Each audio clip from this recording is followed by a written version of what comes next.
জ্বালানি পরিস্থিতি মোকাবেলায় উন্নয়ন অংশীজনদের কাছে $2 বিলিয়ন সহায়তা চাইল বাংলাদেশ। ব্যবস্থাপনার চিত্র তুলে ধরলেন প্রধানমন্ত্রী। We have taken a range of short-term measures to contain the impact. আগামী 2 মাসে তেলের সংকট হবে না বললেন সচিব। বাংলাদেশ সরকারের অর্থনৈতিক পরিকল্পনা বাস্তবায়নে সহযোগিতা করবে বিশ্ব ব্যাংক, IMF। ওয়াশিংটনে বললেন অর্থমন্ত্রী। 16 বছর পর ফিরল প্রাথমিকের বৃত্তি পরীক্ষা। অভিভাবক শিক্ষার্থীদের মিশ্র প্রতিক্রিয়া। বৃত্তি পরীক্ষা খুবই ভালো হয়েছে, কোশ্চেন ভালো হয়েছে। 6 এর পড়া লাগতেছে, ক্লাস 5 এর পড়া লাগতেছে। আমি আশা করি প্রতি বছর হওয়া উচিত। প্রাথমিক শিক্ষা উন্নয়ন কর্মসূচি শুরু 1 জুলাই।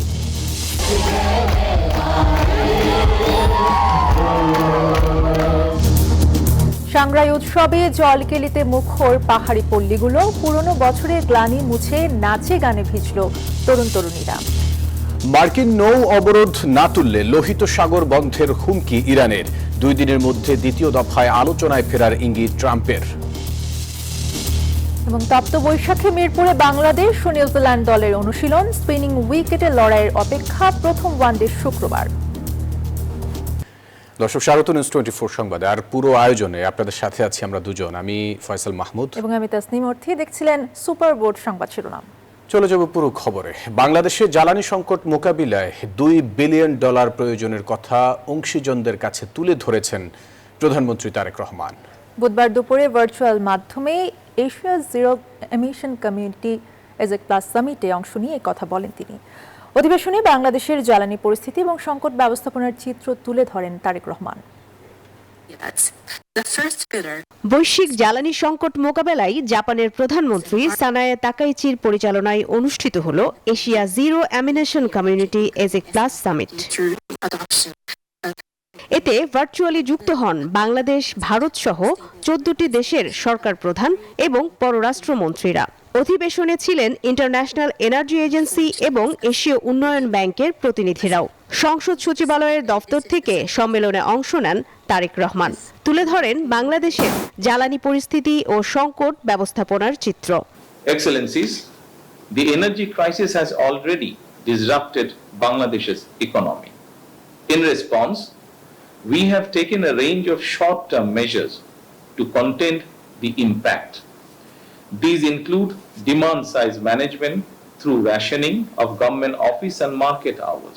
পরে পররাষ্ট্র মন্ত্রণালয়ে সংবাদ সম্মেলনে পররাষ্ট্র বিষয়ক উপদেষ্টা হুমায়ুন কবির জানান, প্রধানমন্ত্রী বাংলাদেশে জ্বালানি সংকট মোকাবেলায় $2 বিলিয়ন প্রয়োজনীয়তার কথা অংশীজনদের কাছে তুলে ধরেছেন। তো গভর্নমেন্ট অফ জাপান মনে করছে যে একটা কালেকটিভ এশিয়া প্যাসিফিক বা এশিয়া সেন্ট্রিক অ্যাপ্রোচ থাকা দরকার এই এনার্জি ক্রাইসিসকে মোকাবিলা করার জন্য। আমাদের মাননীয় প্রধানমন্ত্রী ফ্লোট করেছেন এই সামিটে Bangladesh needs $2 billion, around $2 billion international পার্টনারদের কাছ থেকে। ভবিষ্যতে জ্বালানি সংকট মোকাবেলায় অ্যাজেকের আওতায় থাকা দেশগুলো একসঙ্গে কাজ করার বিষয়ে সম্মত হয়েছে বলেও জানান উপদেষ্টা। মারুফা রহমান, নিউজ 24, ঢাকা। রাজধানীর ফিলিং স্টেশনগুলোতে জ্বালানি পাওয়া এখন যেন এক কঠিন পরীক্ষার নাম। ডিজিটাল ফুয়েল পাস হাতে থাকলেও তেল পেতে ঘন্টার পর ঘন্টা অপেক্ষা করতে হচ্ছে চালকদের। রেশনিং ব্যবস্থায় পাসধারীরা পাচ্ছেন 1000 টাকার, আর পাস ছাড়া মিলছে 500 টাকার জ্বালানি, যার প্রভাব পড়েছে নগর জীবনের স্বাভাবিক গতিতে। যদিও পাম্প কর্তৃপক্ষ বলছে মজুদ পর্যাপ্ত রয়েছে। এদিকে আগামী 2 মাসে জ্বালানির কোনো সংকট হবে না বলে আশ্বাস দিয়েছে জ্বালানি ও খনিজ সম্পদ বিভাগ। ডিজিটাল ফুয়েল পাস হাতে আছে, কিন্তু ঘড়ির কাঁটা যেন থমকে গেছে পাম্পের সামনে। রাজধানীর ফিলিং স্টেশনগুলো যেন এক ধৈর্যের পরীক্ষা কেন্দ্র।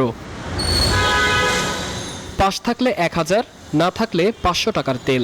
এই রেশনিংয়ে ধীর হয়ে গেছে নগরীর চাকা। সামান্য জ্বালানির জন্য ঘন্টার পর ঘন্টা অপেক্ষা করছেন চালকরা। সকাল 7টায় এখানে লাইন দিছি, এর মধ্যে তেল পাচ্ছি না। নাকি সম্ভব রাত শেয়ার করি, সারাদিন শেষ, সংসার কিভাবে চলবে? 9টার থেকে এই সিরিয়ালে যে দাঁড়াইছি, আমার সামনের গাড়ি একটাও কিন্তু যাইতেছে না ভাই, এখনো এই ভোগান্তির ভিতরেই আছে। অন্য অন্য যেগুলো পাম আছে সেগুলোতে সবগুলাতেই দিত কম আর বেশি, তো হইলে হয়তো এই সংকটটা এত সিরিয়াল থাকতো না। অপেক্ষার ক্লান্তি বাড়লে তুচ্ছ ঘটনাতেই শুরু হচ্ছে বাকবিতণ্ডা, কখনো তা গড়াচ্ছে হাতাহাতিতে। পরিস্থিতি সামাল দিতে হিমশিম খাচ্ছেন পাম্প কর্মীরা। পাম্প কর্তৃপক্ষ বলছে তেলের মজুদ পর্যাপ্ত, তবে শৃঙ্খলা বজায় রাখতে চালু করা হয়েছে রেশনিং পদ্ধতি, যা গ্রাহকদের অসন্তোষ কমাতে পারছে না। রেশনিং সিস্টেমে তেলটা দেওয়া হয়, ডিপো থেকেও দেওয়া হয়, গ্রাহকদের যে পরিমাণ চাহিদা এটা পূরণ করতে পারবো। এদিকে আগামী 2 মাসে জ্বালানির কোনো সমস্যা হবে না বলে জানিয়েছেন জ্বালানি বিভাগের যুগ্ম সচিব মনির হোসেন চৌধুরী।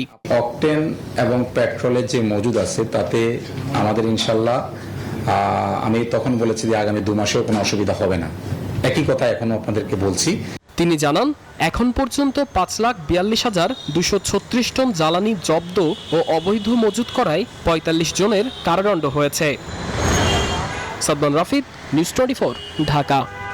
অন্তর্বর্তীকালীন সরকারের সময় হওয়া সব ধরনের মবের ঘটনা খতিয়ে দেখে আইনগত ব্যবস্থা নেওয়া হবে বলে জানিয়েছেন প্রধানমন্ত্রীর তথ্য ও সম্প্রচার উপদেষ্টা ডক্টর জাহেদুর রহমান। তথ্য অধিদপ্তরের আয়োজিত সাপ্তাহিক ব্রিফিংয়ে তিনি বলেন, অন্তর্বর্তী সরকারের সময় মবকে প্রশ্রয় দেওয়া হয়েছে। সাংবাদিকদের প্রশ্নের জবাবে উপদেষ্টা বলেন, কুষ্টিয়ায় বাউল হত্যার ঘটনায় সরকার ব্যর্থ হয়েছে। প্রশাসনের দুর্বলতা আছে কিনা তা খতিয়ে দেখে ব্যবস্থা নেওয়া হবে বলে জানান তিনি। এদিকে অন্তর্বর্তী সরকারের সময় হামের টিকা কেন কেনা হলো না তা তদন্ত শেষে সংশ্লিষ্টদের শাস্তির আওতায় আনা হবে বলেও জানান তিনি। ভুল তথ্য ও অপতথ্য যাচাইয়ে তথ্য মন্ত্রণালয়ের প্যানেল করা হচ্ছে বলে জানিয়েছেন তিনি।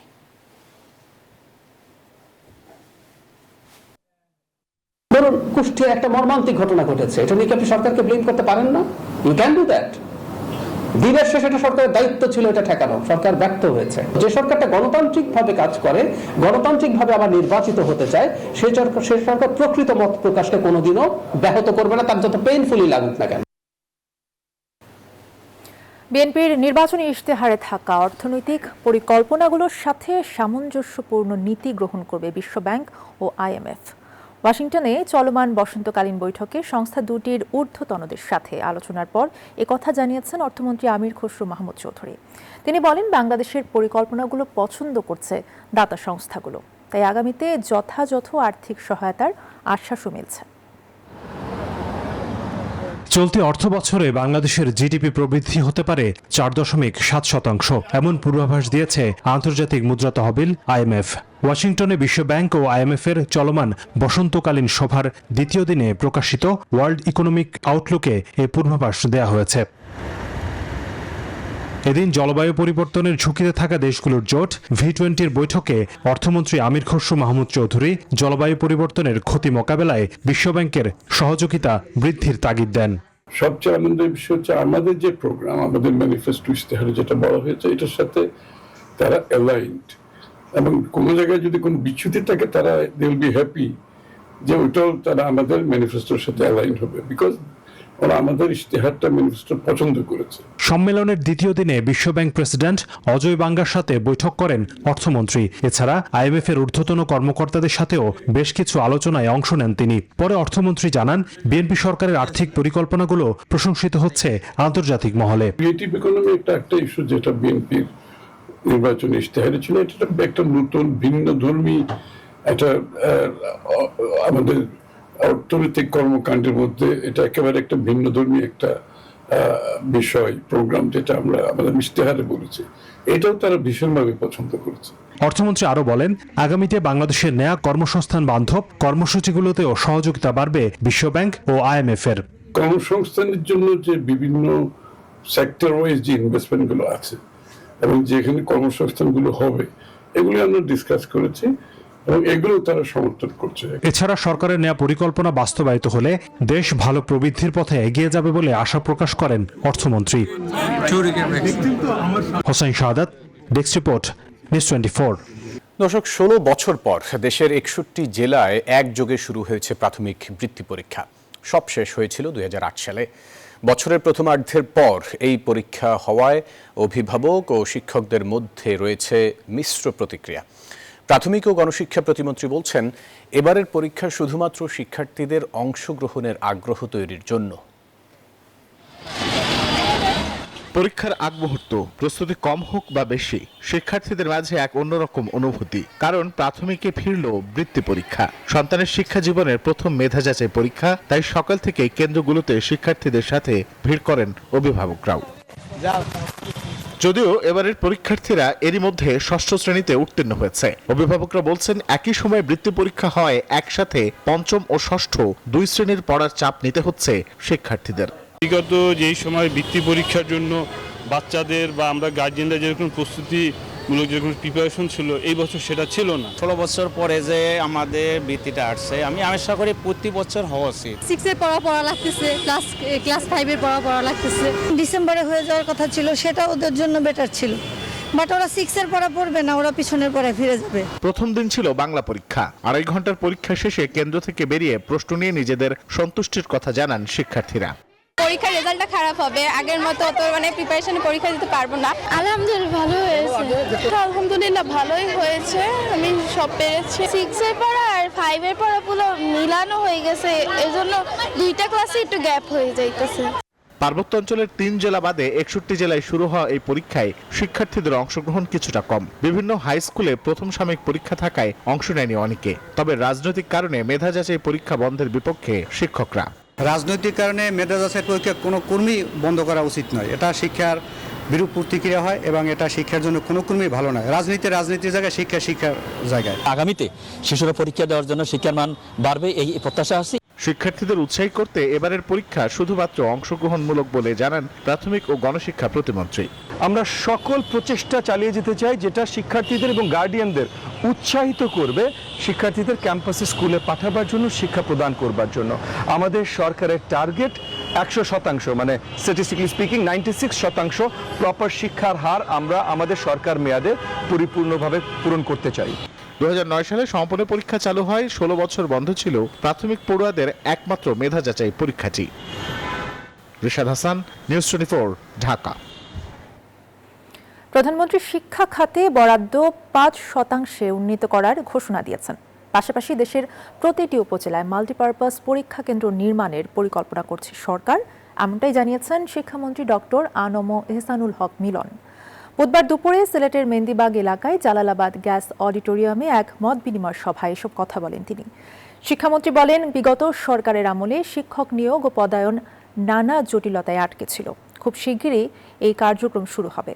ইংরেজি মাধ্যমের শিক্ষা প্রতিষ্ঠানগুলোকে জবাবদিহিতার আওতায় আনা হচ্ছে বলেও জানান শিক্ষামন্ত্রী। কিভাবে আমরা স্পেশালি শিক্ষক নিয়োগ দিতে পারি সেই ব্যবস্থা আমাদের করতেই হবে এবং সেই উদ্যোগটা as a matter of fact আজকে থেকে শুরু হওয়ার কথা। ইতিমধ্যে মাননীয় প্রধানমন্ত্রী ঘোষণা দিয়েছেন যে আমি শিক্ষা খাতে জিডিপি 5% পর্যন্ত বাড়িয়ে দেব। 5 বছর মেয়াদী পঞ্চম প্রাথমিক শিক্ষা উন্নয়ন কর্মসূচি শুরু হবে 1 জুলাই। নিয়োগ হবে 5 লাখ সরকারি কর্মচারী। শুরু হবে পেপ্যালের কার্যক্রম। সুনীল অর্থনীতি ও সমুদ্র অঞ্চল পরিকল্পনা কার্যক্রম পরিচালনায় নেওয়া হচ্ছে পদক্ষেপ। জাতীয় সংসদে এসব কথা জানিয়েছেন প্রধানমন্ত্রী তারেক রহমান। বুধবার অধিবেশনের প্রশ্নোত্তর পর্বে এসব কথা জানান তিনি। প্রধানমন্ত্রী, মাননীয় সংসদ সদস্য, সংসদের নির্ধারিত প্রশ্নোত্তর পর্বে এমপিদের বিভিন্ন প্রশ্নের জবাব দেন প্রধানমন্ত্রী তারেক রহমান। জানান, জনপ্রশাসন মন্ত্রণালয় এবং এর অধীনে থাকা দপ্তর ও সংস্থাগুলোতে শূন্য পদের বিপরীতে 2879 জন নিয়োগের কার্যক্রম চলছে। 1 জুলাই থেকে শুরু হবে 5 বছর মেয়াদী প্রাথমিক শিক্ষা উন্নয়ন কার্যক্রম। আগামী 1 জুলাই 2026 হতে 5 বছর মেয়াদী পঞ্চম প্রাথমিক শিক্ষা উন্নয়ন কর্মসূচি সরকার শুরু করতে যাচ্ছে। প্রশ্নের উত্তর দিতে গিয়ে সরকারের দেয়া বিভিন্ন উন্নয়ন পরিকল্পনার কথা জানান প্রধানমন্ত্রী। উপকূলের মানুষের জীবনমান উন্নয়ন, সুনীল অর্থনীতির পাশাপাশি পর্যটন শিল্পের বিকাশে মহা পরিকল্পনা নিয়েছে সরকার। সুনীল অর্থনীতির টেকসই ও দীর্ঘমেয়াদী উন্নয়ন নিশ্চিত করার লক্ষ্যে প্রয়োজন হলে 2026-27 অর্থ বছরে প্রাতিষ্ঠানিক কাঠামো গড়ে তোলার বিষয়টি সক্রিয় বিবেচনাধীন রয়েছে। লিখিত প্রশ্নের জবাবে জানান, বাংলাদেশে আন্তর্জাতিক পেমেন্ট গেটওয়ে পেপ্যালের কার্যক্রম শুরু করতে কার্যকর উদ্যোগ নেওয়া হয়েছে। বিদেশে বাংলাদেশ মিশনের সুপারিশ অনুযায়ী দেশভিত্তিক স্থানীয় লবিস্ট বা বিশেষজ্ঞ ফার্ম নিয়োগ করার পরিকল্পনার কথাও জানান প্রধানমন্ত্রী। বিদেশে বাংলাদেশ মিশনের সুপারিশ অনুযায়ী দেশভিত্তিক স্থানীয় লবিস্ট বা বিশেষজ্ঞ ফার্ম নিয়োগ করার পরিকল্পনার কথাও জানান প্রধানমন্ত্রী। সরকারের পক্ষ থেকে চেষ্টা করব সশস্ত্র বাহিনীকে রাজনৈতিক বিতর্কের ঊর্ধ্বে রেখে সক্ষমতা বাড়ানোর প্রতিশ্রুতি দেন প্রধানমন্ত্রী তারেক রহমান। কোন উদ্যোগ গ্রহণ করে সেটা অন্তরা বিশ্বাস, নিউজ 24, ঢাকা। সেটি ভালো না। মার্কিন সাময়িকী টাইমের বিশ্বের প্রভাবশালী 100 ব্যক্তির তালিকায় স্থান করে নিয়েছেন বাংলাদেশের প্রধানমন্ত্রী তারেক রহমান। বুধবার প্রকাশিত এই মর্যাদাপূর্ণ তালিকায় লিডার্স বা নেতা ক্যাটাগরিতে তার নাম অন্তর্ভুক্ত করা হয়েছে। এতে লিডার্স ক্যাটাগরিতে 16তম অবস্থানে রয়েছেন বাংলাদেশের প্রধানমন্ত্রী। 100 জনের এই তালিকায় মার্কিন প্রেসিডেন্ট ডোনাল্ড ট্রাম্প, চীনের প্রেসিডেন্ট শি জিনপিং, কানাডার প্রধানমন্ত্রী মার্ক কার্নি, জাপানের প্রধানমন্ত্রী সানায়ে তাকাইচি সহ প্রভাবশালী নেতাদের পাশেই রয়েছে তারেক রহমানের নাম।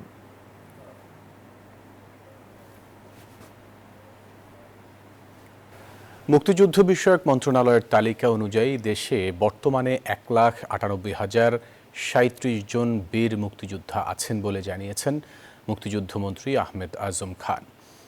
বুধবার জাতীয় সংসদে সরকার দলীয় এমপি এম মাহবুব উদ্দিন খোকনের প্রশ্নের জবাবে এই তথ্য জানান মন্ত্রী।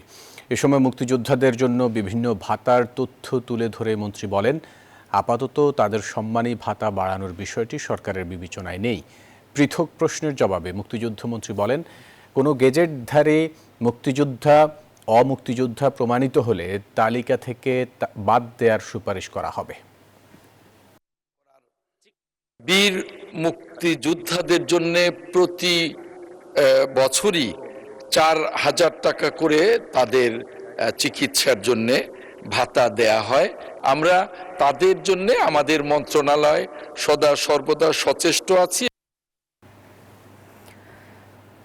নিজের এলাকায় একটি রাস্তা সংস্কারের জন্য মন্ত্রীকে রোলিং দিতে স্পিকারের কাছে ভিক্ষা চাইলেন সংসদ সদস্য হাসনাত আব্দুল্লাহ। পয়েন্ট অফ অর্ডারে দাঁড়িয়ে তিনি জানান, চট্টগ্রাম ও সিলেট হাইওয়ের একটি অংশে রাস্তার প্রশস্ত মাত্র 18 ফুট। চলতি মাসেই এই জায়গায় 23 জনের মৃত্যু হয়েছে। রাস্তাটি দ্রুত সংস্কার চান তিনি। মানুষ মৃত্যুবরণ করেছে এই সড়কে দুর্ঘটনায়। মাননীয় স্পিকার, আমরা যখন মন্ত্রীদের মহোদয় বা প্রশাসনের সাথে কথা বলি, এটা হচ্ছে এক ধরনের প্রশাসনিক জটিলতায় আজকে দীর্ঘ 10-12 বছর এখানে কোনো ধরনের কাজ হচ্ছে না। আমি ভিক্ষা চাই এই সংসদের কাছে, এই রাস্তাটা 10 লক্ষ মানুষের প্রাণ বাঁচাবে। মাননীয় স্পিকার, আমি আপনাদের কাছে ভিক্ষা চাই, এই রাস্তাটাকে প্রশস্তকরণের জন্য দ্রুত এটার আপনারা ব্যবস্থা নেবেন। মাননীয় স্পিকার, পাহাড়ে বর্ষবরণ উৎসব বৈশাখী বর্ণাঢ্য আয়োজনে ঐতিহ্যবাহী সাংগ্রাই উৎসব করছে বান্দরবানের মারমা সম্প্রদায়। সাঙ্গু নদীর তীরে জলকেলিতে মেতে ওঠেন তরুণ তরুণীরা। পুরনো বছরের সব দুঃখ কষ্ট ভুলে নতুন বছরকে বরণ করতে এমন আয়োজন, বলছেন আয়োজকরা। এ যেন জলেরই উৎসব। বান্দরবনের সাঙ্গু নদীর তীরের এই বর্ণিল আয়োজন সাংগ্রাইয়ের অন্যতম অনুষঙ্গ জলকেলি। বৈশাখের খরতাপের মধ্যে এমন করে জল ছেটানোর আনন্দ মুহূর্তের জন্য অপেক্ষায় থাকেন পাহাড়ের ক্ষুদ্র নিগোষ্ঠীর তরুণ তরুণীরা। জল ছেটানোর মধ্য দিয়ে পুরনো বছরের সব দুঃখ কষ্ট, জীর্ণতা ও গ্লানি ধুয়ে মুছে নতুন বছরকে বরণ করে নেন তারা। আমরা পানি খেলতে আসছি অনেক আনন্দের মাধ্যমে, সবাই যেহেতু একসাথে হয়েছি অনেকদিন পর, সেহেতু অনেক আনন্দিত, আমরা সবাই খুশি। সকল আদিবাসীগণ এই বছরে এই সময়ে যে সময়টুকু আমরা আনন্দ করি, এটা আমাদের সবচেয়ে বড় ধর্মীয় উৎসব বলা যায়।